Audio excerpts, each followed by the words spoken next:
Hello, everybody, and welcome back to Talking About Birds, the only Cardinal podcast that, like MLB's new pants, constantly showing our ass. My name is Nate Heininger, and I am joined, as always, by my co-host, Vince Morgan. Hey, Nate.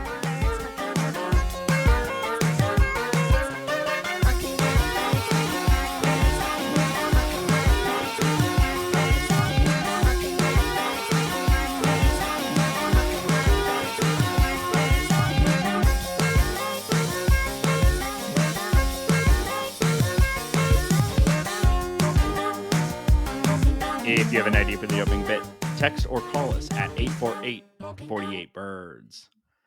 Hambone, how you doing? There's real baseball. We've got baseball on our TVs. How you feeling? We've got baseball. How about you? It's great. It's great. We love it. We were talking about I just paid for MLB.TV for the upcoming year. I sprung for that Rockies package because I'm a sucker, I guess. I was gonna say, I like it in principle. We've talked a lot about the ever-changing landscape of streaming baseball on this show, but does it feel a little bad to have to pay extra for the Rockies? Wow. Don't you feel like you should get a refund for watching the Rockies? I'm just stuck on this, in this wave of this digital transformation, and it's ones and zeros and such. Is it a ripoff? For the quality of baseball that I will be receiving for that $40 or $50 I just threw at Dick Monfort? Yes. Is that a good deal to watch in-market games? I think so. This is the first year it was offered, so I decided to try it out. And so you're paying was it $150-ish for MLB TV, and then you're paying an additional $50 for the blackout resistance. Correct. So if you just want the Rockies, it's $100. If you want to add it onto your MLB.TV package, it was $40 or $50. I can't remember. I just paid for it and I can't remember. But $40 or $50. Obviously, I can't watch Rockies games, and I can't watch Cardinals games when the Rockies are in St. Louis. So, and I watch I watch Rockies games. I watch a lot of baseball, and there's a lot of competitive baseball, and I have obviously an affiliation with the Rockies. But I kind of want to just try it out, and I also want this to be a thing. Every team should do this, full stop. It should just be the way that baseball works. I would imagine if this continues to go well and they get good subscriber numbers, this will be sort of, justifying that direction. Yeah. So I think it's maybe Chris Bryant will have a nice year. Maybe Brenton Doyle has a bat, and not just a glove. Maybe Nolan Jones. Nolan Jones is going to be good. I think Nolan Jones is going to be an all-star this year. Yeah, the thing with the Rockies is they're never good as a team, but because of the ballpark factors and there's seemingly reasonable player development on the offensive side, there's usually at least a few fun players, even if the Rockies are bad. There are. Their player dev really has not been good recently, and Nolan Jones was somehow plucked from the Guardians, who need a power hitting outfielder. I don't know what the Guardians were doing there, but if you look closely, they haven't really developed a above average position player in a minute. I guess Ryan McMahon is the only thing that kind of breaks that, but they really haven't. Tovar seems maybe fun. Tovar could pop. Brendan Rodgers could pop. Saying that one for years though. Brenton Doyle could pop. But I mean, the list of failed prospects. I mean, Zach Veen's status has taken a huge dip recently, and their pitching staff, and it's sad over here. Yeah. Well, speaking of bad teams, you told me you want to talk about the A's some more. Yes. So, and we'll get into Cardinals baseball shortly after this, but you and I are a couple of baseball freaks, right? We spend time just looking at Fangraphs and Baseball Reference. Yes. To a degree that is unhealthy and probably makes our life partners very worried about us on a day-to-day basis. So anyways, Jason Stark, he's doing his big season preview, interviewing players, doing all these questions. And I heard him speaking in an interview and talking about the idea that he is also baseball obsessed, obviously, and he could not name 6 players on the A's. So I sat here, no cheating. I was able to get to 5. Okay. And I was curious if on air you could do this and name 6 players on the 6. A's 26-man roster that we expect to be on the big league club. So no prospects, people that, and I'll have roster resource up in front of me to check you. And I just sat in my basement racking my brain. And like I said, I was only able to get to 5. I'll tell you who those 5 were after your try. But Okay. yeah, I'll hand it over to you to see if you can do Ooh. this. On the 26 man is tough because is there's a few hard. guys that I know that I'm not sure their current status. So I guess you can tell me if they count or not. But there are a few that immediately come to mind. Okay. But 6 is tough. Yes. And I hope if you're out there listening, you play along too and let us know if you were able to get to 6. Okay. Zach Geloff, Great. Shea Langoliers, Great. I did not ST get Shea Langoliers Okay. on my own. So good job. Estieri Ruiz. Yep. Is Brent Rooker with them? Brent Rooker, he came out of nowhere last year. You're at 4. Okay. Is Mason Miller on their 26 man? Mason Miller.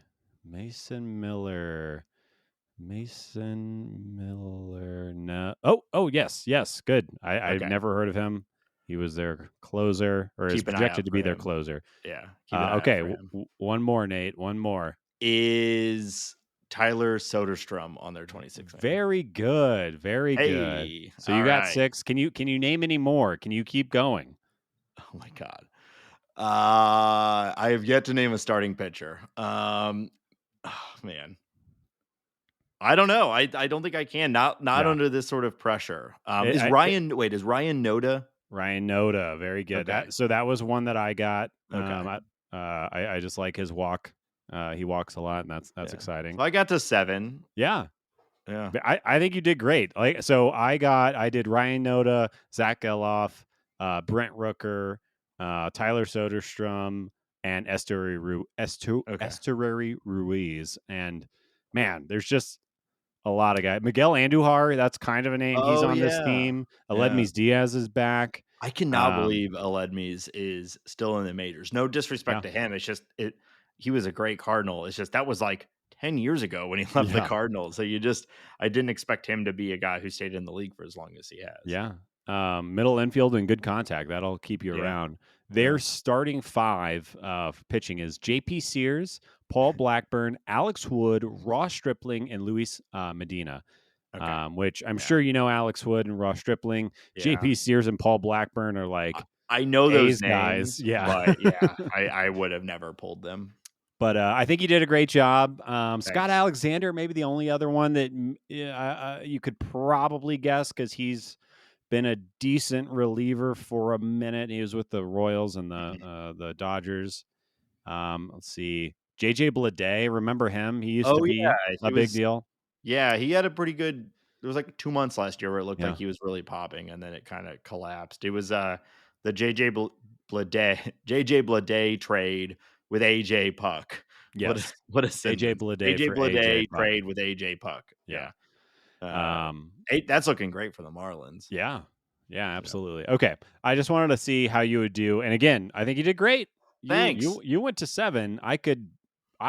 Tyler Soderstrom came to me as I was like walking around the house. I think I was like cleaning an apple or something. And I was like, Tyler Soderstrom. Because he might be a thing. He has potential to be a good player. But this is where, and I know I probably talk about it too much, but this is where being into dynasty fantasy baseball really helps me because every team at least has some guys that are interesting, and then also just being into a lot of baseball. You know? But I think everyone I named is like someone who has the chance to be fantasy relevant, so I know about him. Abraham Toro is their starting third baseman right now. That's the kind of spot that the A's are in. It's gonna be rough, but and they're gonna be playing at like a kid's park in down somewhere like in a neighborhood of San Francisco or something. I don't know. Yeah, it's Jenny Kavnar is doing a bunch of interviews right now. She's an exciting thing in A's land. We'll see what happens. Well, Ben, this is a Cardinal podcast. Yeah, and move along. we've been we've been calling for it, crying out for Mo to get that old checkbook out and just do one more free agent signing. That's all we've Daddy Mo, please, Oh, please. Daddy Mo, twirl your little bow tie and give us another signing. And boy, did he deliver, did he not, Ben? This is the week Oh, we've wow. all been waiting for. The Yeah. one last cherry on top, the one last free agent signing. It's done. We have ourselves a complete 2024 squad. That's right. Brandon Crawford. I was curious how long you're going to do that for. The missing Brandon link. Crawford. The Yeah. missing link. Three Multiple times World Series champion, Ben. three-time MVP. All-Star, Gold Yep. Glove winner. He's got MVP votes up and down. He is going to be 37. Is that true? Is he? Yeah, I Yeah, think he just yeah. turned He's 37. fitting So he'll right be in with the squad. he'll be 37 all year. He is expected to serve as the backup shortstop behind rookie Mason Winn. While obviously the team is awaiting clarity on Tommy Edman, you assume that he was going to be the backup shortstop prior to this happening. You would probably have like Dylan Carlson play center, shift Tommy Edman down to short whenever Mason Winn, inevitably needs a day off or Right. whatever might happen with him this year. I think I don't think we're going to break any news on Brandon Crawford. He's been in the league for 13 years. He's been Arguably one uh, of the bigger stars of baseball for the last 13 years. Um, uh, just yeah, I because mean, of the team that he's been on and the impact that he had. a made man in San Francisco. Mhm. A extremely talented defense shortstop who has he kind of yachtied a little bit. I was gonna say the same thing. Such a good defensive player, and then the bat came around, and it came in like fits and spurts, and he was recreating himself, and he was playing for power, he was playing for average, he was playing for walks, and kind of like one of those guys who didn't just come up crushing, but was able to tinker and turn himself into a valuable offensive player. But I think Mo and Co deserve some derision for this move, because it is another old player. You are moving Jose Fermin probably off the 26-man roster to take this spot, which I do think talent wise is pretty much a 1-to-1. I don't think Jose Fermin is going to change the game for the Cardinals, um, but I think you could argue that why go sign Brandon Crawford when you have Jose Fermin at home? That I would hear that. He's a fine defensive player, but I, I'm trying to be on Mo's side here. It does make sense to me that you would want a left-handed complement, a extremely sure-handed glove man backing up your super high ceiling, really, really exciting 21-year-old fireballing 2020 potential shortstop. Like, Yeah. who do you want Mason Winn learning from this year to develop over the next 5 or 6 years? Brandon Crawford is a great person to do that. He's been there, he's done that, he's done it on winning teams, he's built himself into a good hitter, all those things we were just talking about. If Mason Winn can soak that in for this year, maybe it's worth $2 million in a roster spot. I don't know. Yeah. I Yeah. I do believe, and this is purely anecdotal, narrative-y type stuff, but I do believe that baseball players make other baseball players better. Yeah.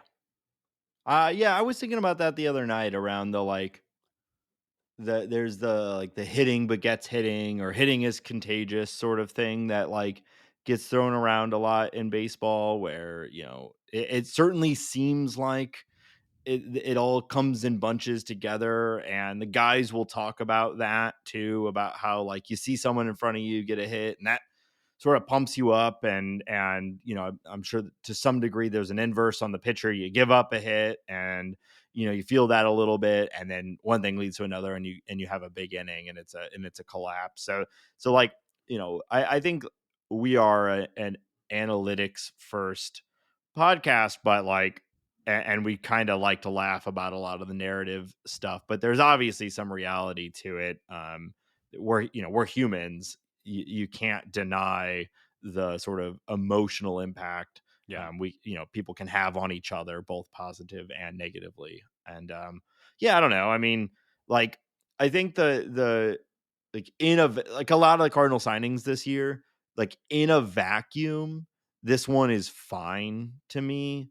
You need a backup for Winn because of the Edmund situation. Why not go and get one of the most famous shortstops in baseball right now, who Yeah. will give you a professional at bat, though it's unlikely to end very well. You're at least not hoping for a young guy who's never really been in the league to like use minimum at bats to Yeah. both develop and hopefully produce. With Brandon Crawford, you're just hoping for production to some degree. You don't have to worry about the sort of development side. And then he's going to be a fine shortstop. The defensive metrics are kind of all over the place with him. But you can't deny that, like, I think he's going to be sort of like the Paul DeYoung type. He's not going to make a lot of errors, Yeah. but he might not do anything particularly flashy. And to me, like, the big question is what happens when Tommy Edman comes back. Is Brandon Crawford now just a lock for the whole year? With that, assuming no like crazy where he's just completely awful out there. Is he just Yeah. locked in? And then that brings in like the broader problem that this is that kind of felt like we already had the discussion about a 26th man who's only going to play a little bit and be more about developing your younger players and having a positive impact in the dugout, a la Matt Carpenter. So now we have two of those guys. Arguably, Crawford has a way more of a purpose than Matt Carpenter. For All due sure. respect to Matt Carpenter, but like, this really does kind of wreck the bench. Not that it was a huge step over Jose Fermin, but there was at least that space for someone on the bench. We now have three left-handers on the bench. Only one of them may be good at the plate with Alec Burleson, and even he needs his time. So, like, I'm not looking forward to it being the sixth inning, bases loaded, and our pinch hitter number one is, I guess, Alec Burleson. Okay, that might be not too Yeah.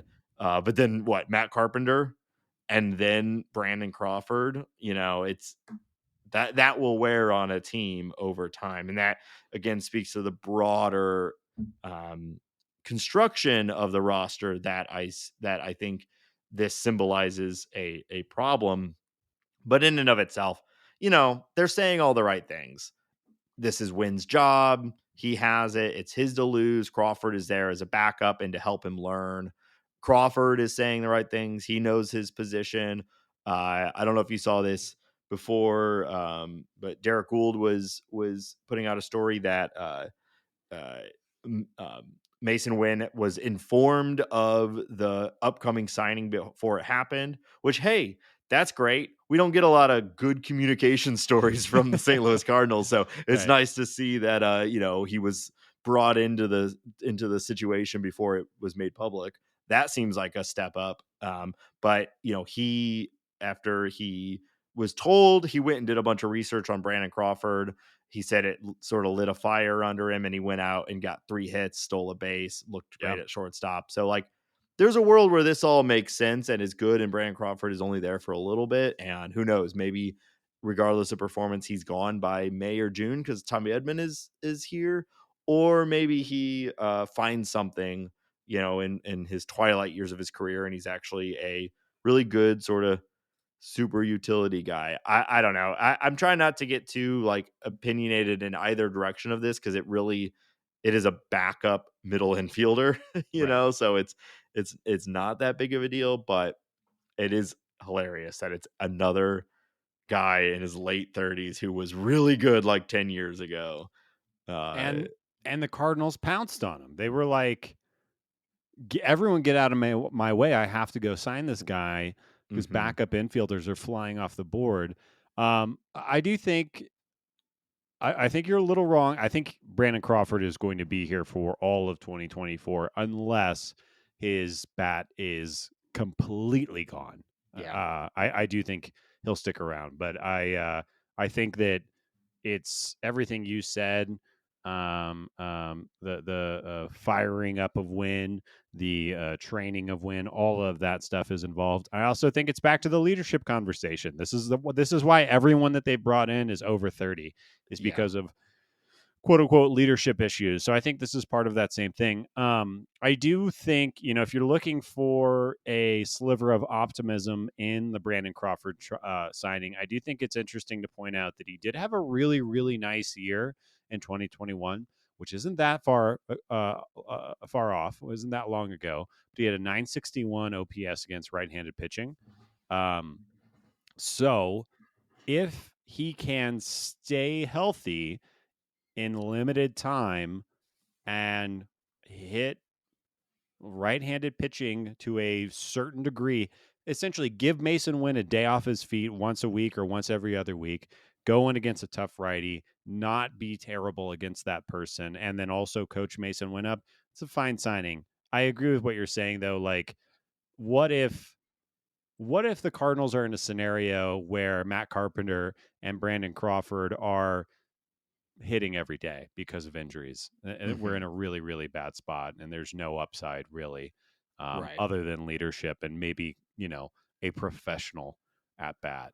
Ooh, itty gritty. They're gonna be rubbing some dirt on it all day. Does Brandon And Crawford wear batting gloves?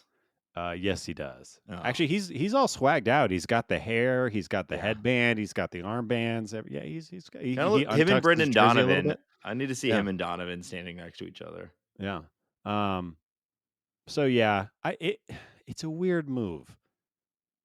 It's Yeah, for what it's worth though, other than just rolling with Fermin, yeah. like if they really wanted to go, or since they really wanted to go out and get a backup shortstop, it's not like there was some glowing, obvious, perfect option out there. There were a bunch of other middle infielders that are all being kind of signed right now. Well, like, wouldn't Nick Ahmed be a better pick because he's like an ace defensive shortstop? Yeah.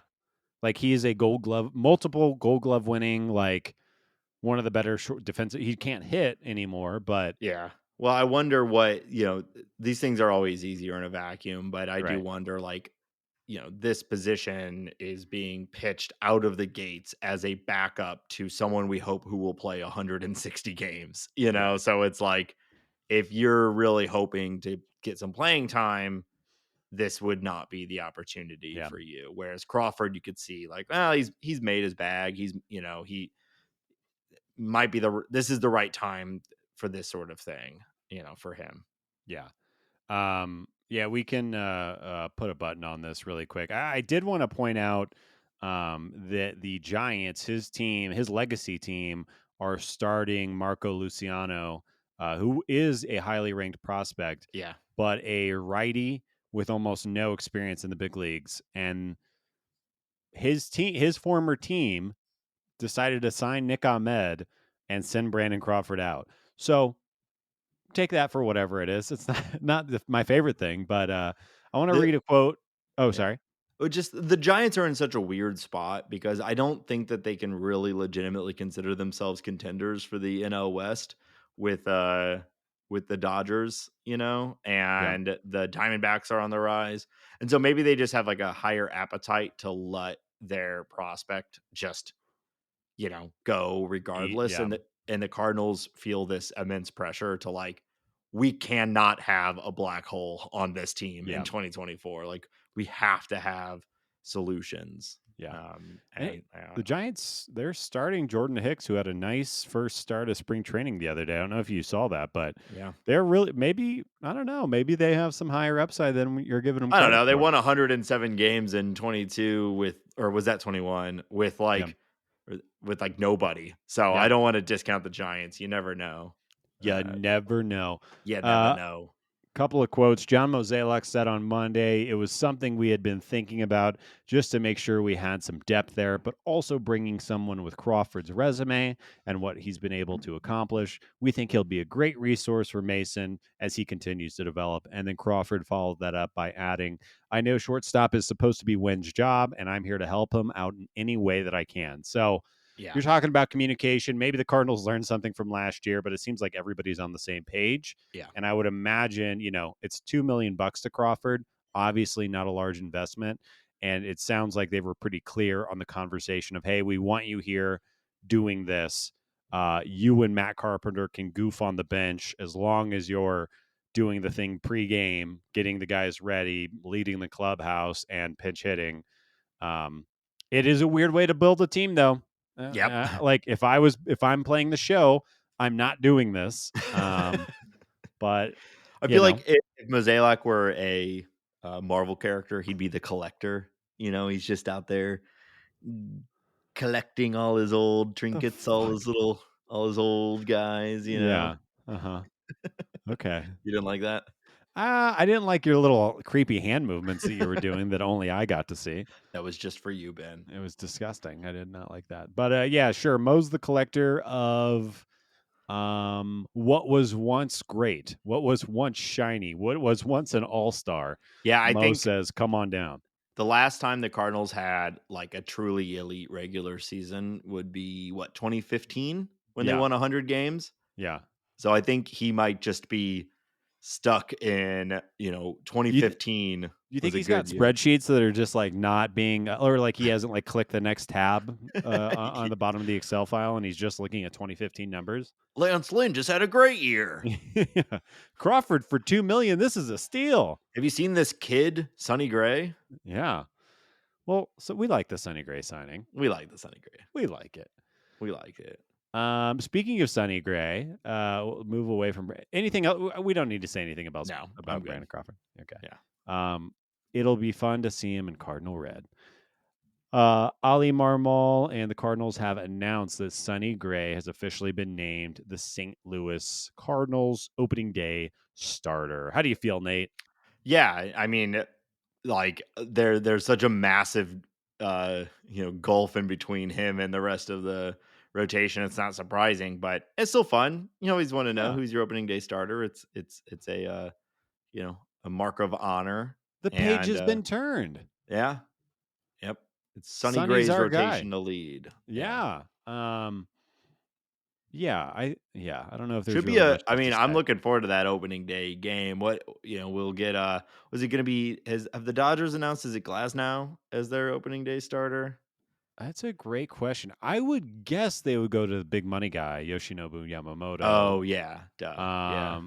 I don't know. Who would you start? We don't really know much about Yamamoto. I'd probably go Glasnow if I was Dave Roberts. I feel like I'd go Glasnow too, but I don't know. Like this opening day is also such a showcase of your and for them it's a home opener, right? And so it would make sense probably to do Yamamoto. Yeah. So in some form or fashion, the Dodgers. Cardinals are going to draw Yamamoto, Glasnow, and Bobby Miller to start the year off. Yeah. And we will counter that with Sonny Gray, Miles Michaelis, and Lance Lynn. I'm gonna guess Gibson gets the 30 spot, but really, I don't know. Then Lynn starts the home opener. That would be fun. Yeah. If I don't know if they're coming home right after that, but no, I don't think they are. They are not. Okay. But I wouldn't be surprised. I don't know. Michaelis or Lynn for the home opener would be my guess. Michaelis as the here's our guy. He's been our guy. Lynn for remember him. Maybe it could line up where Gray also starts a home opener, which would sort of same thing. But it's probably not too difficult to actually figure out if either of us would look at the schedule. Nah, I refuse to do that. Actually, Nate, I'd rather do anything than look at the schedule right now. Wow. So yeah, we've had some games though. What have been your what are you seeing out of this first week of Cardinal baseball? Wow, they're really slapping the ball around the park. Wow. And only team who hasn't hit a home run yet. That is funny, isn't it? Yeah. But you know what? After last year's winning the league in spring training, I think I'm fine with kind of sputtering and figuring it out. But not that it all really matters, but just for the sake of good luck and bad luck. You mentioned this already, but Mason Winn, he missed the first two games played the day after that on Sunday, and he came out, went 3 for 3, stole a base, made a ridiculous throw from shortstop, Yeah. and looked like the future just out of the gates. It was really, really exciting. Yeah, a lot of fun. It was last week we talked about who we're most excited for in spring training, and Winn was sort of my main pick. Yeah. And yeah, I mean, immediately you're like, all right, this is what this is what it could look like. This guy is just sort of all over the place. Maybe not crushing the ball, but Well, driving it into the gap. I, He's yeah, he didn't fast. didn't hit a ball over the wall, but he was lining those Yeah. pitches pretty well, and you could see the new swing where he kind of like he almost rotates his body towards the catcher and coils up and then goes and um, maybe that's helping him. Maybe that's adding a little bit of power. I know that him and Walker were adding strength this offseason. They're still babies, so becoming men and all that Hmm. stuff. um, but yeah, I think it was very, Babies very exciting. becoming men. Okay. Why'd you yell that at me? But It's my yeah, fa- it's yeah. my favorite '90s R&B group. Oh, boys the men. Babies becoming men. Okay. Yeah. Nolan Arenado. He's came out looking really great. He's already got 4 hits Yeah. against only 1 strikeout. The arm looks there. He's playing good defense. I think um All I'm eyes really on Nolan I'm this really year, buying right? the narrative around Nolan right now, where I think Lars Nootbaar famously said an angry Nolan is a scary Nolan, Uh-huh. something to that.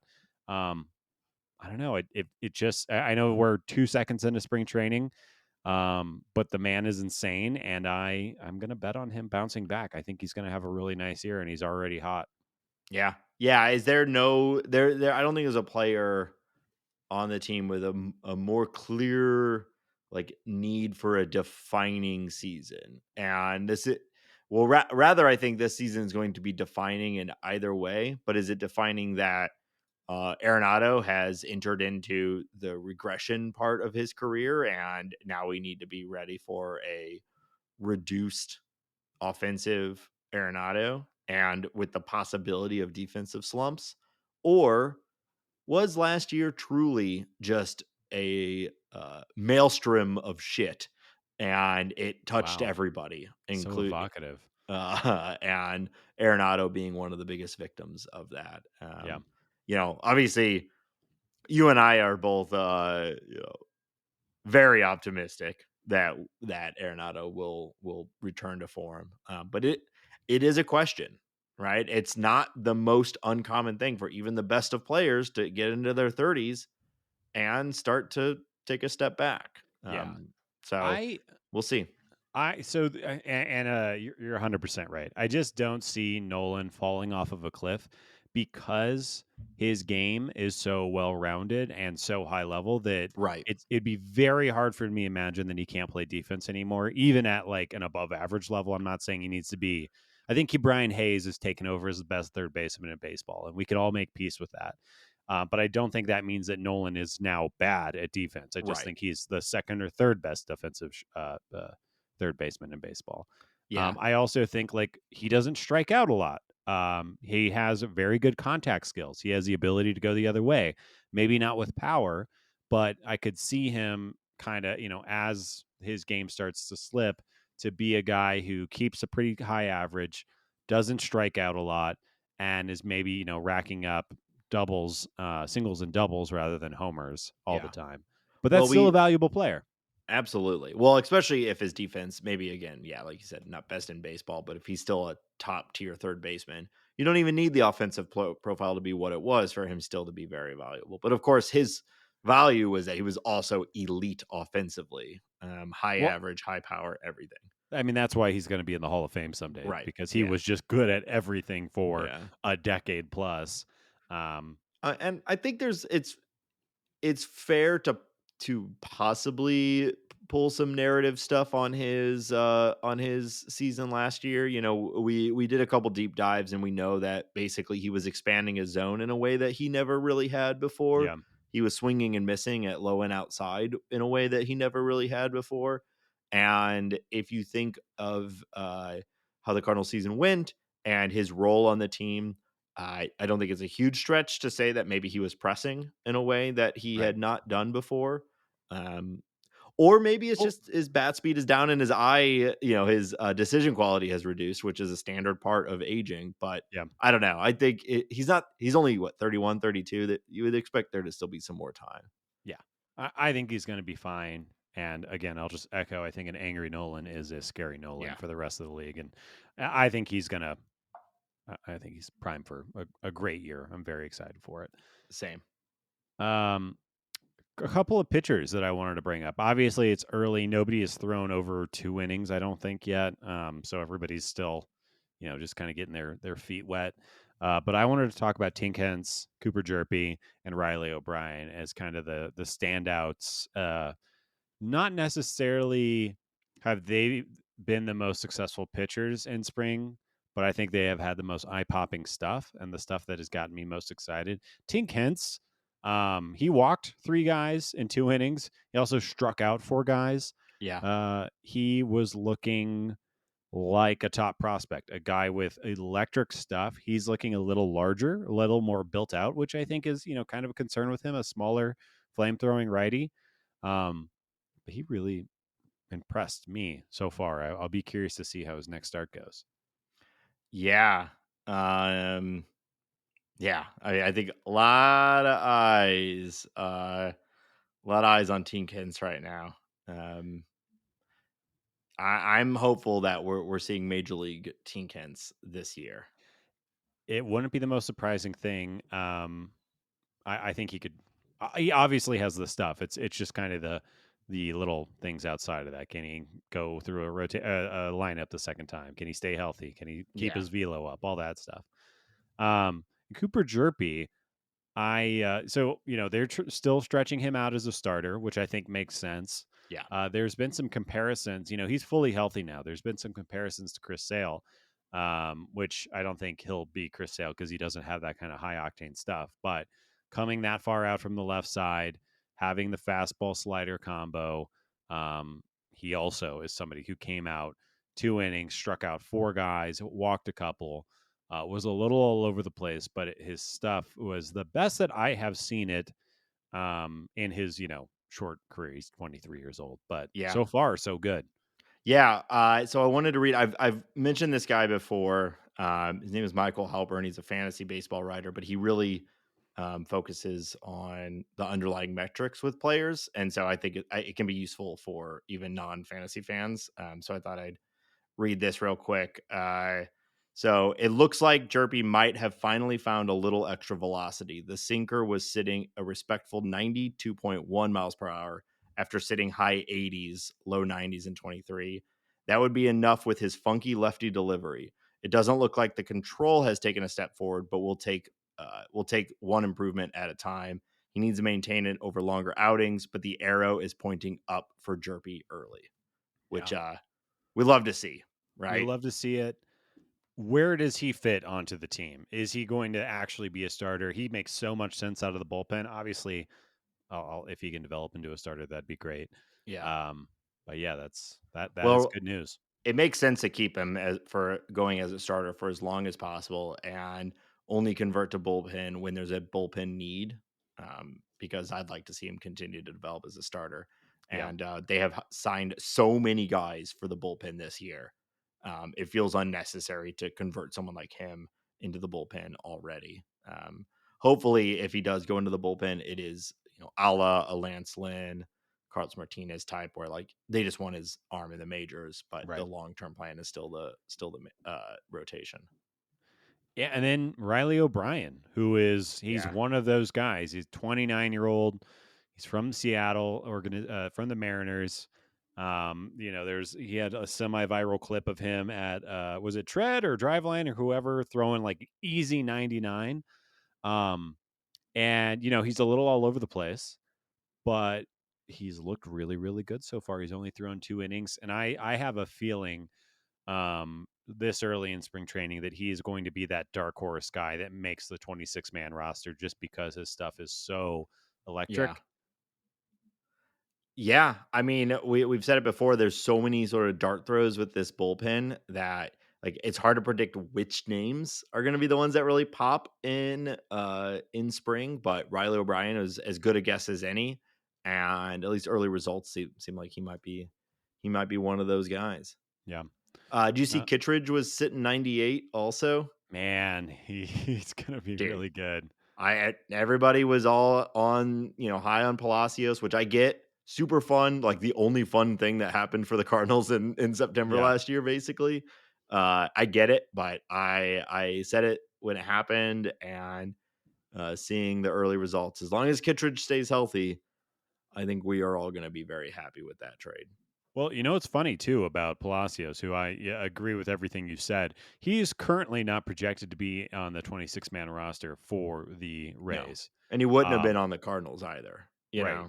So So if Andrew Kittredge can be a legitimate seventh, eighth inning weapon, and Palacios, obviously you have extra control with them and defensive versatility. But this seems like a slam dunk, really, really early, of course. yeah. But Well, it's all about risk too. I mean, yeah, again, it's one season of a reliever, so Kittredge could, you know, miss 2 months, and all of a sudden you've gotten 30 innings out of him yeah, for a fourth outfielder, which can be valuable yeah, at like an organizational level. But I think a risk worth taking, and I would say it's a really good trade. I hope the outcome keeps it that way. You know, we'll see how the results go, but early results, I think it's looking pretty good. yeah. Outside of that, I'll just say Ryan Fernandez really impressed me in his first couple of innings, getting our eyes on him. Wilking Rodriguez looked healthy and strong, as he always does. He's another guy that I could see cracking the bullpen. Who else? John King has gotten his ass handed to him a little bit. It's only been Yes. a minute. Yeah. We'll see. He'll obviously have a longer runway than just 2 innings. Jojo Romero looked really great. Just a lot of I mean, we've talked about it all off season. There's a lot of stuff in this bullpen, Hmm. and it's really just going to be upon Mo and Ollie to pick the right guys at the right time and ride the hot hand and everything. But I mean, Keenan Middleton also looked good. There's a lot of scary guys out there. Yeah, I agree. So good to get actual box scores. We've only really had a handful of games, so Yeah. this next week things are going to really start ramping up. I'm excited. We got we saw Miles pitch today. That was happening right before we started recording. Yeah, He looked all right. Yeah, I mean, it's really the hitters I'm just not so worried about. Obviously I want to see progression from Mason Winn and Jordan Walker, but I'm going to be obsessed with pitching all spring training. yeah, which is also like the hardest thing to watch in spring training because It it can is. be all over the place, sometimes almost intentionally. Yeah. Uh, but yeah, we'll keep. This is going to be, I think, a pretty regular segment on the show through spring, and then just roll it right into the regular season as we talk about sort of individual performances, who's trending up and who's trending down. Hell yeah, brother. All right. Hell yeah, brother. Well, we've got a bunch more to talk about. We got a pack show here Oh, today, Ben. brother. Pack show. But before we do, we want to remind everybody that this show is listener supported on Patreon. If you've enjoyed the show and want to support its existence and the work that goes in to bring it to you every single week, consider joining our Patreon, patreon.com/talking about birds. There are subscription levels at all sorts of price ranges. Hey Mo, instead of 2 million for Brandon Crawford, you could have spent 75% of that and turned the show off. Wouldn't have Boom. that arguably a far better use of the DeWitt RB bucks. But for us normies out there, even the lowest level, $2 a month, you get access to our private Discord server. We call it the Bird Scored server. We call it the Bird Scored. We're having a great time in there. Jobo, longtime friend of the show, is now running a daily Cardinals trivia game, which Oh has yeah. Did we only get been you missed today's, Ben, but it's only been going for 2 days, but it's been a lot of fun. And we're about to fire. I've said this a number of times, but we're about to fire up the fantasy baseball league. We're going to do watch parties. We got a lot of fun stuff coming up. So consider joining that. We appreciate everyone who has and everyone that is considering it. We'd also appreciate if you leave us a review on your favorite podcast platform. That helps. Ben, where can people find us online Hey, otherwise? I'm looking at the bird scored right now, and I don't understand why I'm not getting credit. I guessed Contreras and 117.4 miles per hour. The actual answer was 117.5. That is a hell of a guess. What? Yeah, I'm gonna still feel like you're wrong somehow. What? Um, okay. You can follow us on Twitter at Talk About Birds. We're on Instagram at Talking About Birds. We got a TikTok. Check us out there. We got a Spotify. Actually, we're just on Spotify. We don't have Spotify, but you can find us on there. Rate and review us there also. I think you can only rate us, so don't review us. Just give us 5 stars. We have a YouTube. Sorry, I am discombobulated because I should be winning. That Yeah, I forgot you were in there. I guess I is just just ignored insane. you. It's Yeah. completely insane. Okay. We're on YouTube. If you like to listen to your podcast on YouTube, check us out there. We're hard to find. Just do at Talk About Birds because our SEO is terrible. You can find all of that information at talkingaboutbirds.com. T-shirts, Patreon, all that crap. You can email us questions to talkaboutbirds@gmail.com. And as Nate said at the top, you can text us or call us and leave a voicemail at 848-48-BIRDS. That is 848-482-4737. That's right. And shout out to Michael from Canada who left or sent us a text message. He's contacted us a few times. This time, doing just a deep Canadian bit that was very I could funny. barely read the text message because it was Yeah. so Canadian. Which I think is a bit, but it's the type of bit that only someone who's actually Canadian could do. So kudos to that. But he did ask for a little bit of help. We'll be traveling to Denver for the Cardinals series and was asking about fun and interesting things to do in Denver when he's there for the series, which that series is in September. So we're going to throw it on our calendar for an episode that's a lot closer to that series and give Ben a bit of a chance to give sort of an overview of the area around Coors Field and what a good experience might look like. But I don't know, Ben, you want to give just like a 30-second teaser on some fun things Yeah. to do around Coors? Yeah, I have a lot of thoughts about this.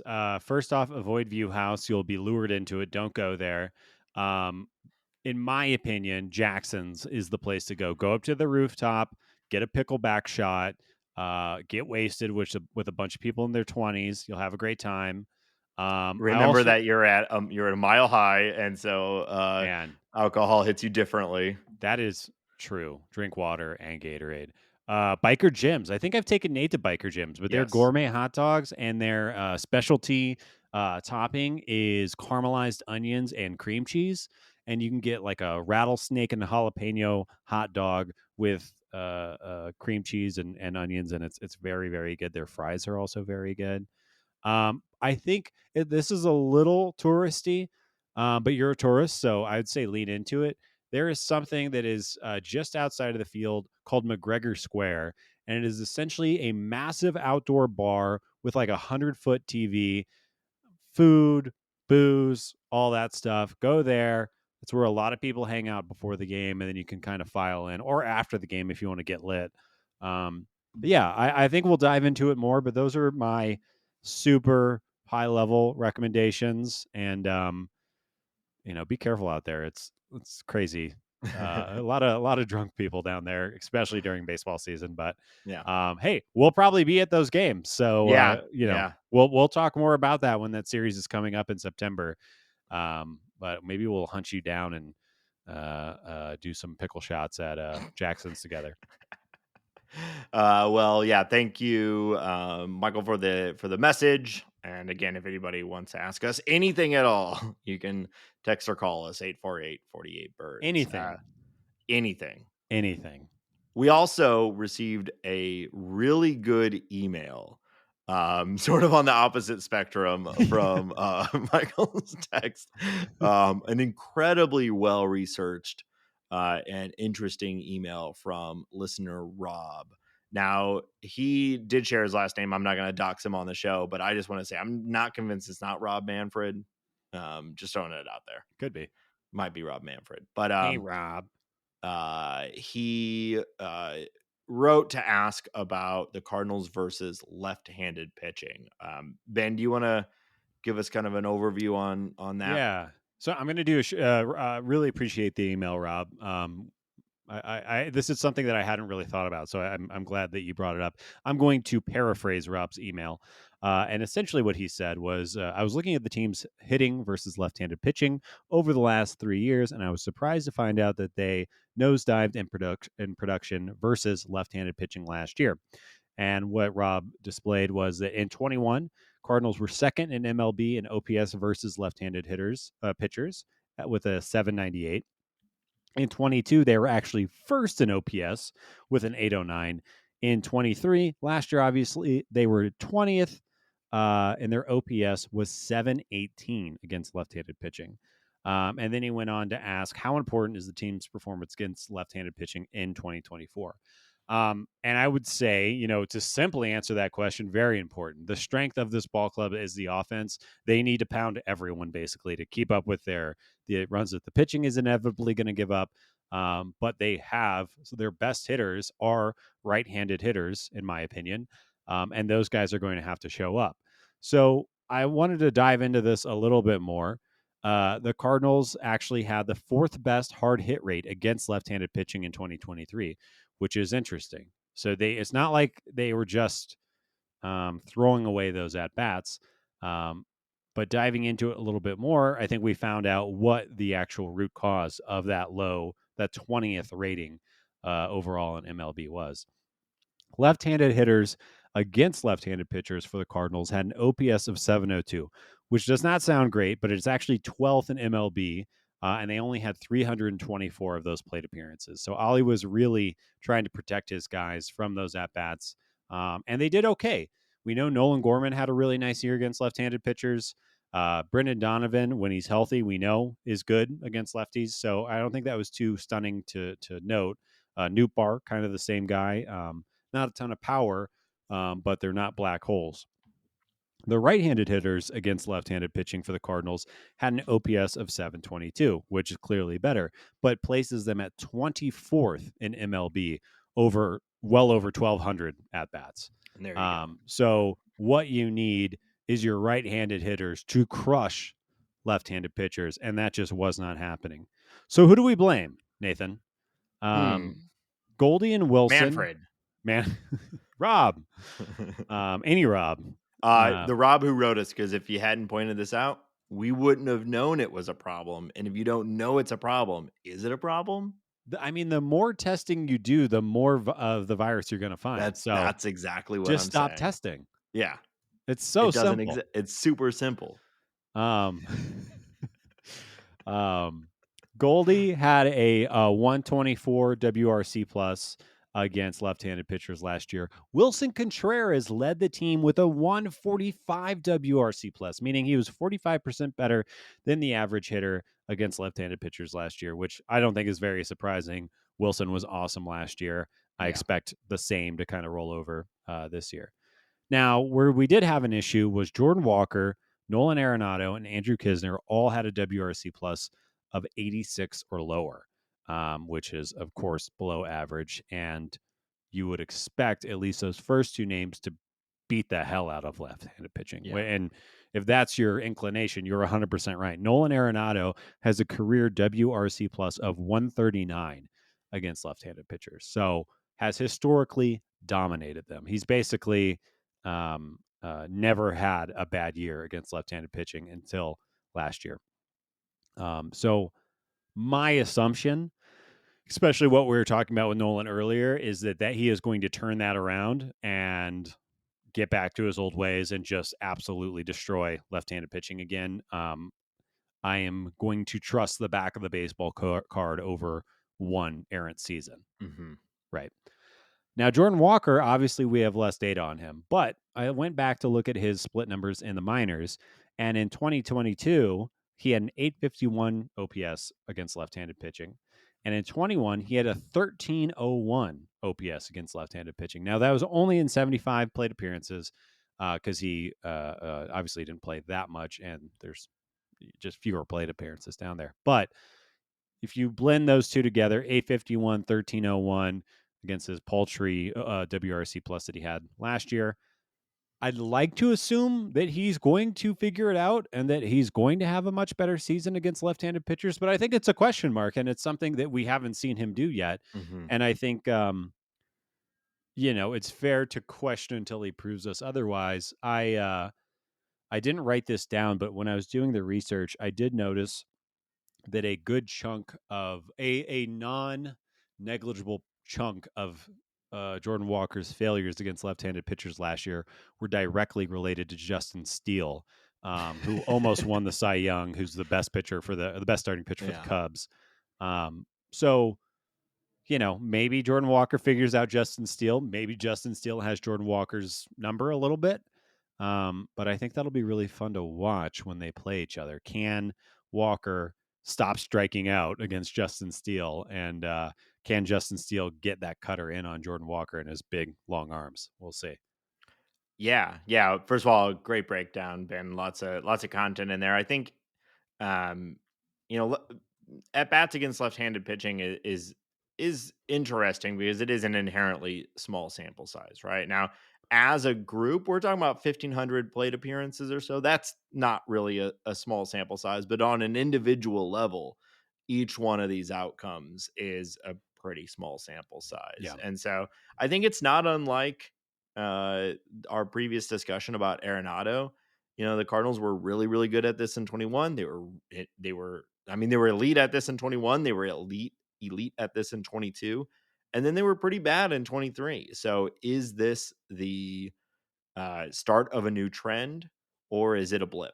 And I think that's what a lot like I don't want to throw too much of our projections and our analysis into that bucket because you can kind of say that about everything with the Cardinals Right. with how bad 2023 went. Is it a blip or are they just a team totally in decline? But I think like if I'm betting right now, I would bet a significant increase in this number in 2024, closer to the previous norms. Maybe not all the way back up to first or second, but I Right. have to imagine Arenado is going to return to even, halfway return to his former norm. You're an above average against lefty. And that's probably an eighth of the total at bats against lefties are coming from Arenado. Yeah. Walker, the same. Like you said, we don't really know, but it's not like he's had these sort of splits in his entire career. So you expect someone who's new to the league to take that adjustment period. So I'm pretty confident that it won't be a problem again this year. And I think you can chalk a lot of this up to the variance of small sample sizes, but it's something to keep an eye on. And it is something that I had not considered. I think even earlier this offseason, when we were talking about the Cardinals' strengths, I'm pretty sure I said, well, they're great at hitting left-handed pitchers because they had been and hadn't really Yeah. dug into the numbers in 2023. And it is alarming. That's a significant decline, but there's some really specific things to point to It as to why it happened. It's a significant decline, especially for part of the team that hasn't really had much roster turnover, right? Right. Those 2023 hitters are coming right back. And a lot of those guys were the same guys in 2022. So what Yeah. the hell?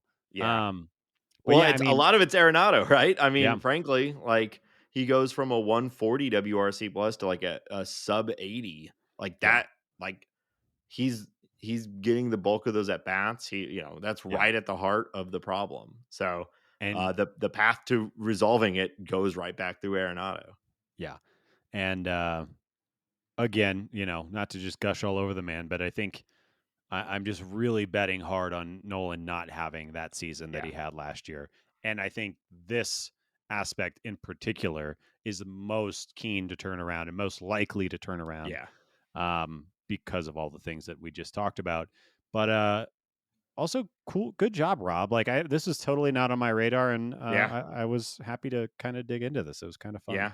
Yeah, we really appreciate the time spent on it. And hey, if you're out there again and you have an idea and something you want to either you do what Rob did, which is like do a full research and present it to us to discuss, or just if you have a topic or something you want us to dig in on, Yeah, we're happy to hear it. Did you see the Kisner bomb with the Rangers? I did not. Oh No. man, he Yeah, he crushed one for the Is it Rangers. pull side, backside? Yeah, yeah. Pull side. I'll Yeah. have to go. I'll look at that when we're done chatting. But good for Yeah. him. I want Kisner to do well, and and then we could stop talking about it. Did you see Ivan Herrera too? They're talking Have you seen this? Have about. you heard about this? Have you seen this? Have you heard about this? Getting completely off subject here, but Yeah. first of all, I'm wondering what his splits are. But I bring that up because I saw some reporting that the Cardinals are really seeing the catcher position this year as a split duty Yeah. between Ivan and Wilson, which is not that that's not crazy breaking news. Yeah. I think we kind of expected Wilson to DH some this year, and it was going to be less of a backup than what we have, we're typically used to. But I had not heard it really pitched as like splitting time. Yeah. That's pretty different than like a heavy Yeah. backup. I had not seen that. I do think it makes sense, and I kind of think you don't really have much of a choice to do that. I also think like we saw what Wilson's bat could be in the second half of last year. Keep that dude fresh. Keep Hmm. him feeling good, and keep him swinging the bat because he is super dangerous at the plate and is a legitimate, fourth or fifth guy in your lineup hitter. And with the steps that Ivan has taken recently, you can't really have him come up and just kind of, grow mold on the bench. You have to be using him. And I think load management is real. Load management for a catcher is real. The way I've always liked the method of saying, let's say for this particular situation, um, Ivan is assigned 2 or 3 of the starting rotation. Wilson Contreras is assigned the other 2 or 3, and having those guys focused on work. Like Wilson Contreras focuses on working with Miles Michaelis and Sonny Gray, and Hmm. Ivan works with whoever else. I think that makes sense from a load management, makes sense from a game planning, and it makes sense to have that relationship with the catcher and pitcher. Should stay static. So I like it. I hope they're smart about it, and I think that Ivan's going to hit enough to make this a no brainer. I like it. Yeah. I just can't wait for us to find ourselves in the true elite roster construction situation of carrying 3 catchers. Well, if he's a DH, if Wilson Contreras is DHing and Ivan is catching and Ivan gets hurt, you can move Wilson to the catcher position, and I believe you then lose the DH, and Hmm. you have the pitcher has to hit. But if that happens in the game after the starting pitcher is out, it's really no big deal. You just pinch hit for Right. that spot. Well, if you If it remember happens last year, we early, had 3 catchers for quite a while yeah. because of the Well, concern of 2 catchers getting hurt in a game. and while I agree that that is a legitimate concern, I do not think you construct your roster around that. If that happens, Brendan Donovan gets behind Yeah. there, and we just try to get this game over as soon as Well, possible. I think that was that feels like a It's decade been, ago. Feels like that was a decade ago, but last yeah, year it was, I think, after Brennan Donovan was hurt and they had Ivan and yeah, Wilson. They had we had Ivan, Wilson, and Kisner yeah, all on the roster. Um, yeah. so- I, I really hope that doesn't happen. Can you imagine a bench of, I don't even know, it'd be like Crawford, Carpenter, and I don't know, Pajes, Crooks, Pajes. yeah, Yeah, probably probably, yeah. Pajes. Yeah. Yeah, that would not be great, but not impossible. No. But Um, also, like, hopefully Wilson and Ivan are hitting enough that we're like, yeah, of yeah. course we're gonna have this is no big deal. Yeah. Yeah. Well, thanks again, Rob. All right. Now we're going to move into a newer segment. We did this last year, and we're happy to bring it back this year. Over the coming weeks, we are going to deep dive each team in the NL Central and kind of give an idea of what the Cardinals could be facing Yeah. in the NL Central. So we are going to kick it off. Are we working bottom up here? Is that the idea? Yeah, well, we're Yeah. starting with the Pirates. Next week we will do I think it gets Reds, Brewers, Cubs, or is the way that we'll do this at a Okay. week by week basis. Bold prediction saying the Brewers will be above the Reds. Is that your I'm just going off fan graphs right now. I don't okay. think I predicted that, but Yeah. I'll double check while you're talking. Okay. So yeah, we're starting off with the Pirates for this year, which their projected record on Fangraphs is 77 wins and 85 losses, which would be a big step up from last year, and I think that's fair. The Pirates are an interesting team going into 2024. They've got a fair amount of young talent. They're not the Reds, but they do have some young, interesting guys. And I think in general, we have liked the rebuild process that they've been going through. It's not been Yeah.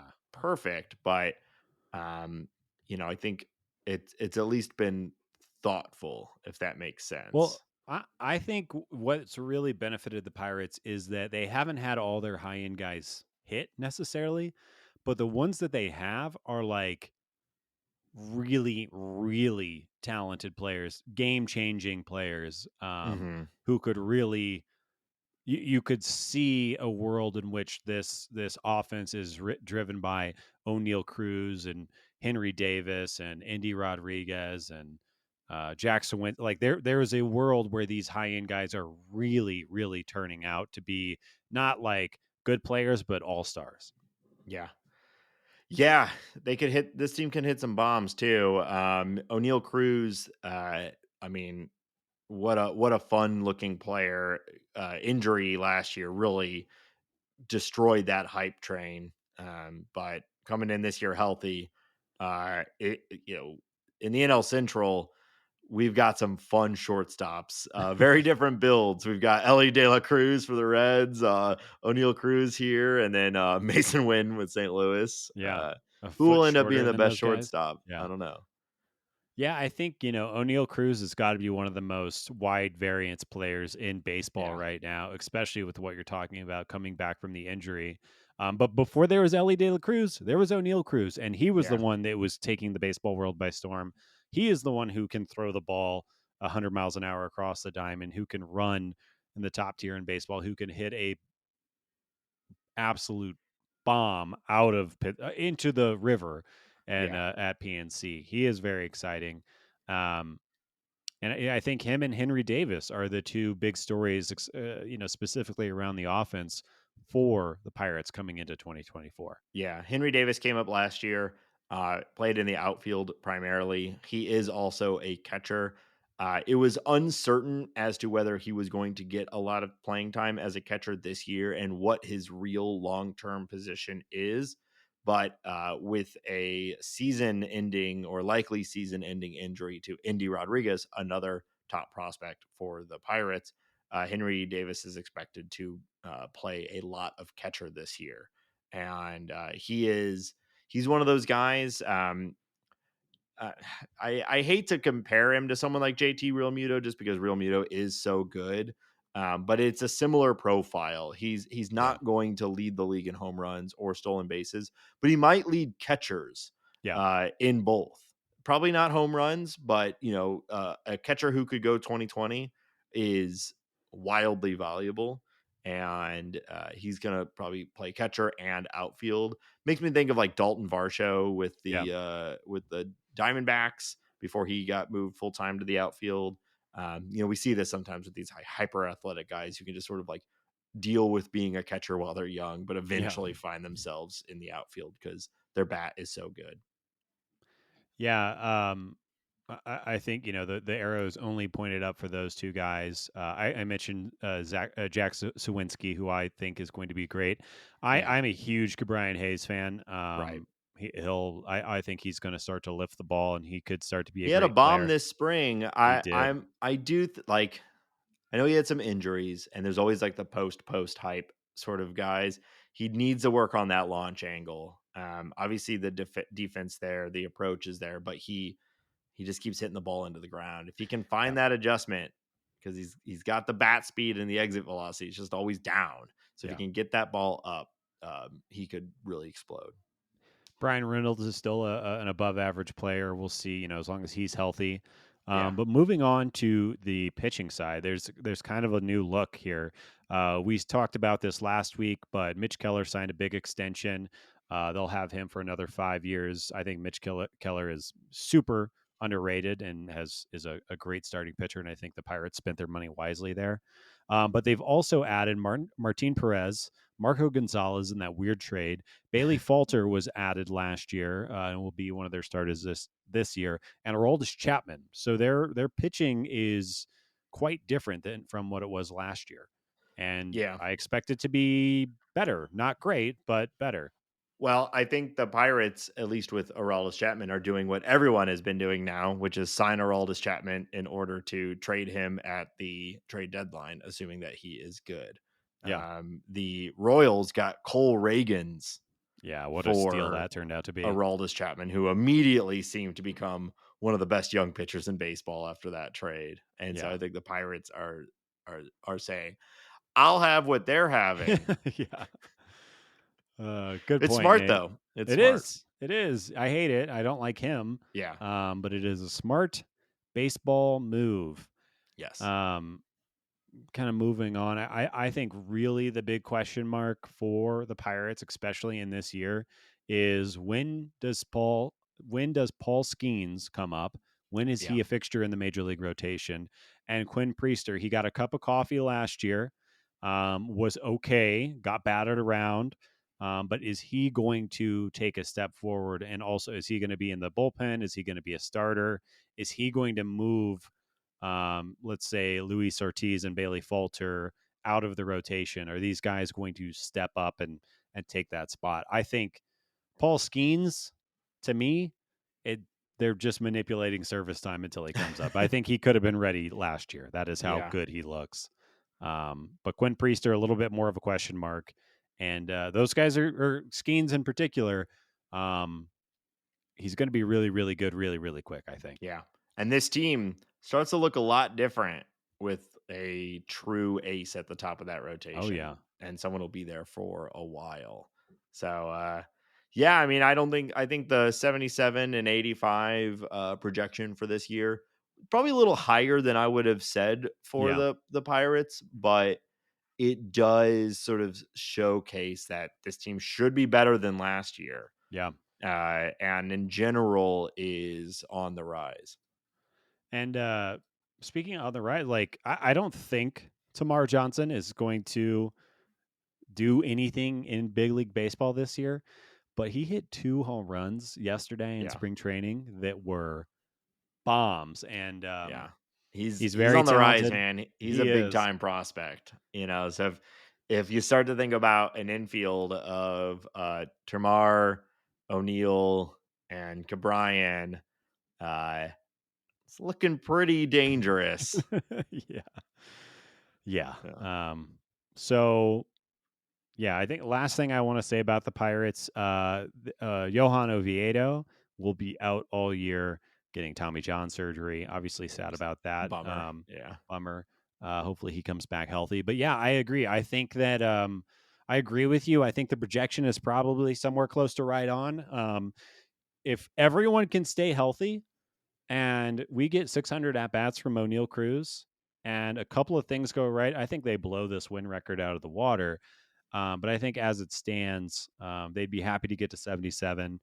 Yeah. And I think next year or the year after is when we're going to actually start being afraid of the Pirates. I do think it is coming.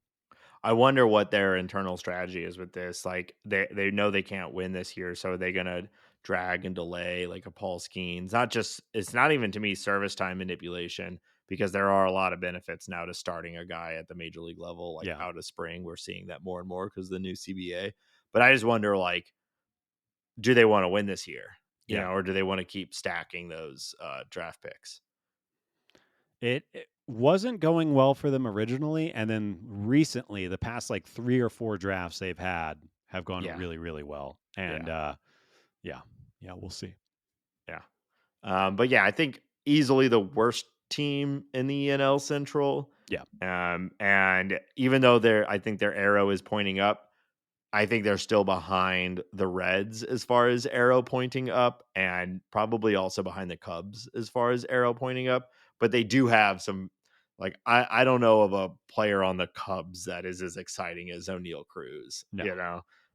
So or Paul Skeens, frankly. So they have this like high end quality that maybe the Cardinals match with Jordan Walker, Yeah. and the Brewers probably match with like Jackson Cheerio.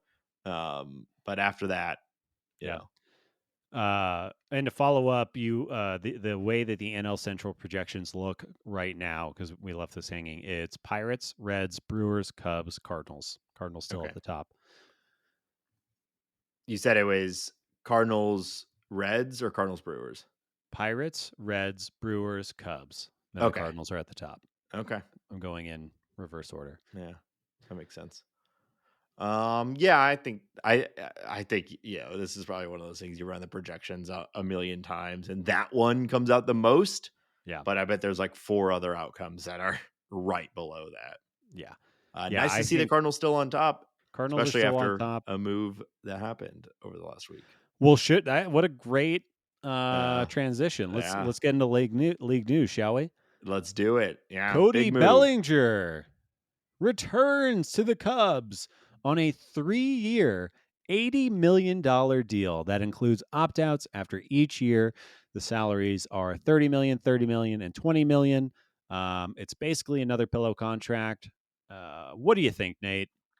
Not surprising. It worked really well for them last year. I think the final contract itself is surprising. I think we all anticipated Bellinger getting a just, I don't know. I don't want to say legit contract because this is still $80 million, but Yeah, this he's is okay. clearly, this is like a gimmicky sort of thing, right? He Yeah. could opt out after every year. So I don't think this is what he was expecting. I'm sure the Cubs are happy with it. Oh, Uh, absolutely. Yeah. like I would have been so happy if the Cardinals did exactly this. Like, outfield logjam be damned. I don't care. Like, this is a great deal, I think, for the Cubs, and I hate that. But not the outcome that we were expecting from a contract standpoint. But I don't know. I know there's a lot of we've talked about this a fair amount, but there's a lot of concern about Bellinger's underlying numbers. I think Yeah. you've hit that nail on the head, in that he is not a guy that swings full force on every single swing. He actually has a plate approach that is also geared towards a higher average, and so that does reduce some of his batted ball numbers, but it's more intentional than I think he's given credit for. But what do we know? No one seemed to want to sign him, so I I guess he has to do it for another year. I do think that and I get it. Cody Bellinger has had before last year. I mean, the guy was Trash. bad. Yeah. Um, he was bad in he was actually bad in 2021. He was below average. He was not a replacement level player in 2022. And then he made the changes and came over to Chicago. And like you were just referencing, he cut down his strikeout rate. He became a situational hitter. He still had some bombs. He still had some stolen bases. He still played great defensive center and was a very solid first baseman. And I think, I guess I get that teams want to see him prove that. Um, but I am surprised. It's almost like the nerds maybe got in the way a little bit on this one. I do think that I think he's going to have a great year for the Cubs. Um, and if you're the cut, like this is, you're getting a player in his age 28 season who was your best player last year for 1 year, $30 million. That's, Yeah. yeah, there's just no bad deal there. I bet he is their best player again this year. And I bet the Cubs are good. So it's a good deal for everyone but Cody. I think I'm surprised he couldn't surpass this. And I almost wonder if, like, how much of this is on Boris kind of screwing up the reading of the market. It's I don't know. strange. I would love some more insider knowledge about this whole thing Yeah. with Boris, and like, this deal cannot be what him and Cody Bellinger were. Well, we know it's not. No. We know this is not what they went into the offseason looking for. I suspect it's going to still end up working out for him. I think he's probably going to have a great year, opt out after this year, and land. I don't know about higher than 30 AAV. It's actually pretty good for a single year for him. Yeah, But I suspect he'll get something that takes him into his mid 30s right. with like the Phillies or something. Yeah. Oh, that would be interesting. Okay. Moving on, the Dodgers reunite with Kike Hernandez, 1-year deal, $4 million. Corresponding move, they trade Manuel Margot to the Twins. The Dodgers will receive shortstop prospect Noah Miller, and the Twins will get low minors infield prospect Rain Duncone, Duncone, and cash to cover a portion of Margot's remaining Marget. contract.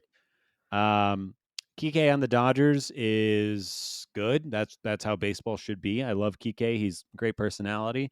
The Twins now have somebody to back up Byron Buxton when he unfortunately gets hurt in center field. No, man, this is the year. I want it so I bad. I know. want it. We I all do. want just give me 140 games, Yeah. and that's all I need. But I think it makes a lot of sense. The Twins are in this mode of like they are retracting salary, even though they are filled with like young, controllable talent. I hate it. But Yeah. this is probably a smart move. And I don't know. I see Manny Margot probably having a nice little productive bench player year. And Kike, like I said, Kike with the Dodgers is just how baseball should work. So it all kind of makes sense. Yeah, in that little bit of space where we saw the Cardinals, we knew the Cardinals were deep in the infield market. But before Kike had signed, I saw some people calling for the Cardinals to sign Kike to play shortstop, and I do love Kike, but I think it's probably better that he's with the Dodgers. Yeah. In Ben Samorka news, the Marlins have Great. signed Tim Anderson, shortstop. We talked about this. This was kind of like a foregone conclusion last episode. It actually happened like less than 24 hours after we recorded. Yeah. That means I'm up $5 million to nothing in the big money free agent draft, FASBA, and yeah, I think a Wow. no-brainer. I What a also coup. I can't believe you got the 5 million for Tim Anderson. I can't believe that's the only person that signed since we had our I know. draft. What Yeah. the hell? Um, I think Tim is going to have a good year down there. I think there is a chance that him and Luis Arias do something really, really fun from the left and right-handed side of the plate in the middle infield there, and they combine for like 400 hits. But really, I just really like Tim Anderson. I'd like him to find his stroke and have a nice season down there. Yeah. Yeah. We talked about it last week, but what a Yeah. downfall. Tim Yeah. Anderson, one of the more popular players in the league, one of the Yeah. better offensive profiles in the league, everything pointing up, and then just utter collapse. Last year, he's never a power guy, but last year in 524 plate appearances, 1 home run with a 60 WRC plus. And he looks so good at the WBC. It is Yeah. confusing. And you might be thinking, oh, was he unlucky or anything? He had a 323 BABIP, Yeah. Now that's below his career average. He's the type of guy who can sustain a higher BABIP, but still, like, that's not an unlucky BABIP. He just was bad. Yeah. Yeah. It stinks. Maybe Yeah. Skip, Magic Dust. Skip will Maybe get him straightened out. he doesn't have to play the Guardians as much, so we won't have Jose Ramirez, the like quietest possible future Hall of Famer in baseball. I'm assuming his jaw has maybe healed Tim Anderson's from I'm that sure he's okay. embarrassing deck. Final piece of news: Oakland fans organize a unofficial fans fest. The crowd drawed almost 20,000 people in protest of John Fisher and his idiotic ways. And that story just continues to be such a cluster. I'll say it again. This is like Rob Manfred is a spineless puppet, as I think we all know, but this is his biggest failure. I cannot believe it is every week an embarrassing story comes out. So good luck, but Yep. and good for you A's fans. I think Well, that's great. we didn't really talk about it, but he has announced that he will be stepping down at the end of his term. Yeah, in as 2029. 2029. Yeah. Yeah. Steve, if Which the world is even still here, then that's way too far out for me to even contemplate. surely by then we've implemented multi-ball, and that will be his lasting Yes. legacy. And you and I are on some board of trustees for Uh-huh. baseball. Yes. Yeah. I've got a ball just it sank halfway into my eye socket. He gave his life for this game. Multi-ball went terribly for Nate Heininger. Do you remember the movie Rollerball? In that it existed, Yeah. yes. Zero, I don't think I ever saw it. And there's two of them, right? There was one in the 70s and then one in Yeah. the early 2000s. Yeah. Yeah. Have you seen Rollerball? I have very violent, very bad movies, but Hey, maybe that'll be our next watch party then.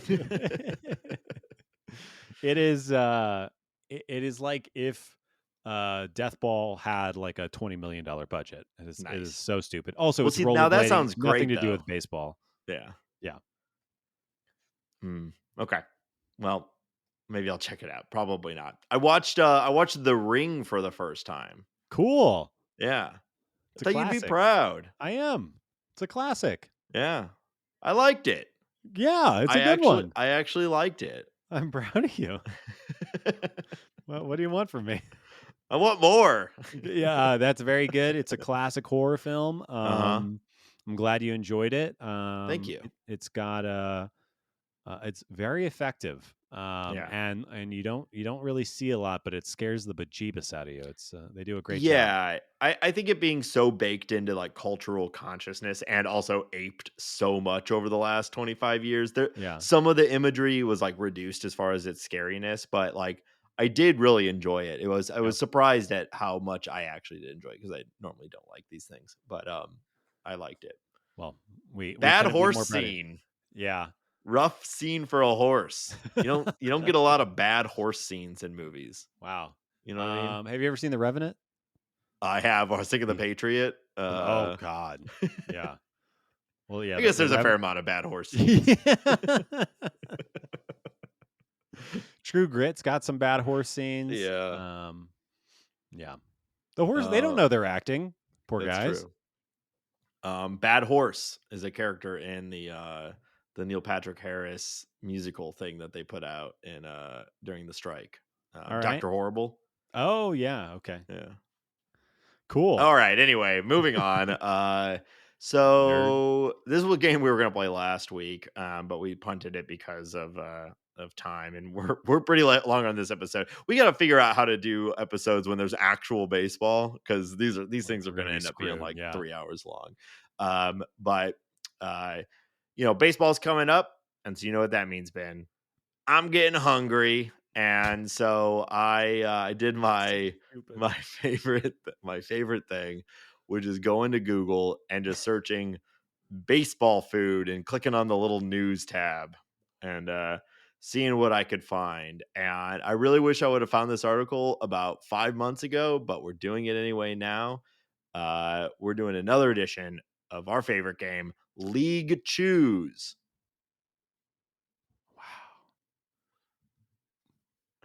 All right. So this article from Sports Illustrated, it's called The Perfect... Oh, I didn't know you support AI creators, Nate. Is SI, you think this might have been AI generated? Did you not read about this? They fired everyone. Oh, I probably did, but I forgot about it. Yeah, they fired everyone. Now every article's this one is probably old enough that it wasn't, but yeah, don't support Sports Illustrated. They were bought by like a conglomerate, a private equity firm, fired everybody, and is just a masthead now. So screw them. Yeah. Well, I guess I did not know that, but I thought we were pro labor, Nate. We are pro labor. So this one was written by Stephanie Epstein. And this sounds like a real person, maybe. Yeah. Wait a second. APSTEIN. Fucking idiots. And wait, Stephanie, STEPHANI. She's got AI in her name twice. Wait, Nathan Oh my! Wait, dumbass. Simorka. Okay. Here's the article is the perfect Thanksgiving food to symbolize every MLB franchise. Oh, I hate this. The Rangers deserve to drink champagne at dinner this Thanksgiving. As for the rest of the league, well, there's something for everybody, even if it's salad. That's the headline. So the way this works is we've got a food that is served at Thanksgiving dinner, and then a team that is like best represented by that food. Okay. And I'm going to make this as hard as possible for you. I'm going to name the food, and you have to tell me what is Stupid. the team that is represented, best represents this. Yeah. So you get it. Yeah. Okay. Let's start with deviled eggs. Classic Thanksgiving food. Is it? I don't like eggs. I'm not an eggs guy. I'm not a deviled eggs fan either, but a lot of people in my family like them, so they're always around it. I don't know if it's a good thing or a bad thing, but maybe that's part of the question here. So, who was not really good and not really bad last year? Give me New York Yankees, deviled eggs. Your thought process is good. You're not right. I'm not actually expecting you to really get any of these, but it's an interesting thought experiment. Deviled eggs, the Giants. Okay. Eggs are pretty good on their own, but if you mess around with them enough, you can squeeze just a little more value out of them. Was this this is this person's job? They wrote this article. What are we doing? Yeah. Yeah. All right. If I wasn't so pro labor, I would say it's a good thing that SI got shut down, but I would never say that. Okay. Stuffing. Okay, now stuffing is good. Everyone likes it. It's also, it's not too high on itself. It's a role player. It's not turkey or anything like that. I'm gonna go with the team that won the Central. Do I want to go with Milwaukee or Minnesota? I'm gonna go with the Twins. The Twins are like stuffing. Again, you're kind of close. Here's what they wrote. I'm not. Yeah. How could I be kind of close? Yeah. A historically meaningful franchise that has gotten a little dry. And they put that for the Pirates. Well, you're making your stuffing wrong then. Pirates are bad.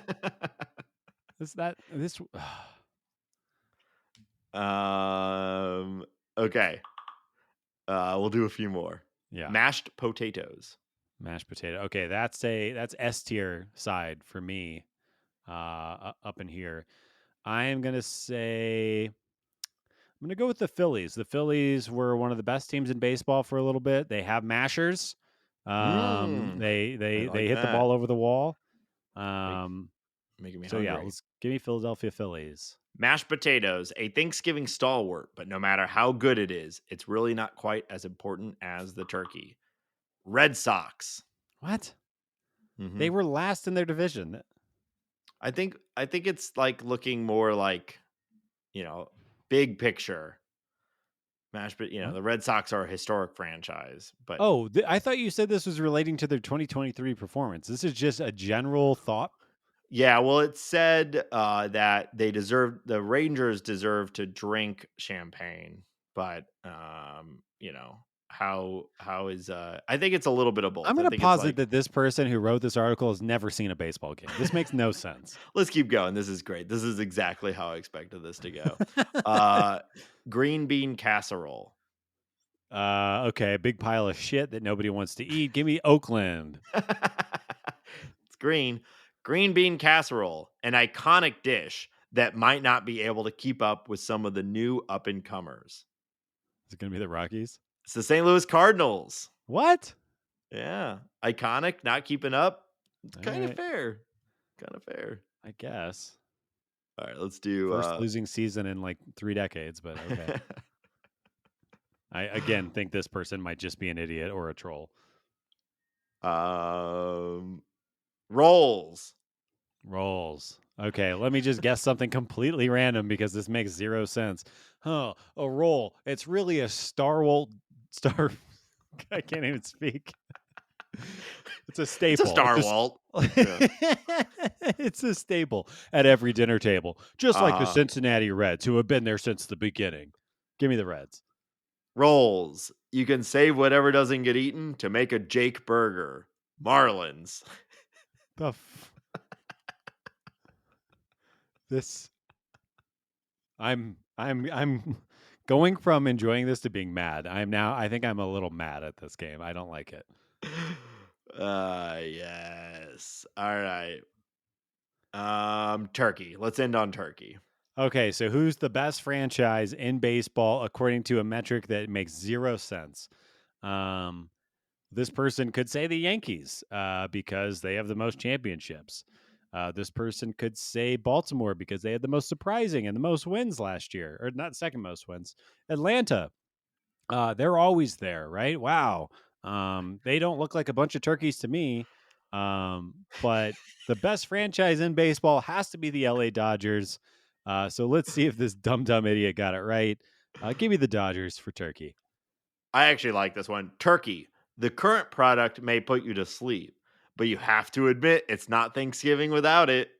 Yankees. So stupid. I think my favorite part about this game is how mad you are. It's so stupid. Like, it makes me think you don't understand what Thanksgiving is and what baseball is. It makes me think that it makes me angry. Mm-hmm. Are we done? Yeah, we can be done. God. Well, I think you lost. Good. I want to lose. That was the dumbest. All right, I'm fine. I told you last week that the game we had was particularly stupid, and it lived up to its to the projections. This is one projection that was not wrong. Okay. Wow. It's all right. We're so far away from Thanksgiving. This game makes no sense. I almost saved it. I almost bookmarked it for November, and I was like, no, it's even dumber to do it in February. Well, then it would have been out of date. How, are the Yankees going to be sleepy in 2024? Oh, yeah, it's a good point. The relevance. Yeah. So stupid. Well, that's going to do it for this episode, Hambone. Hey, happy Leap Day. Okay. You're just done. Finn's clocked out. Happy Leap Day, Nate. Thank you. We will be back next week with another episode. We've got actual Cardinal baseball to talk about. I can't promise the quality of the show will improve, but at least the subject will be more relevant. More relevant than this article, at least. Looking forward to a good spring training. We're going to continue our NL Central previews and start to deep dive into these individual performances and where we see the team going. We've got to do some of our regular season projections too and predictions. So if you have an idea for something for the show, something you want us to talk about, idea for the opening bit or a game, I got a cool game suggestion from Ryan on the Discord that we're going to do soon, on the Bird Score that we're going to do pretty soon as well. It's no turkey Thanksgiving game, but it should be fun. Yeah, if somebody in the Bird Score wrote that article, I would remove them from the Bird Score. All right, so again, thanks everybody, and that's it. So until next week, go Cardinals.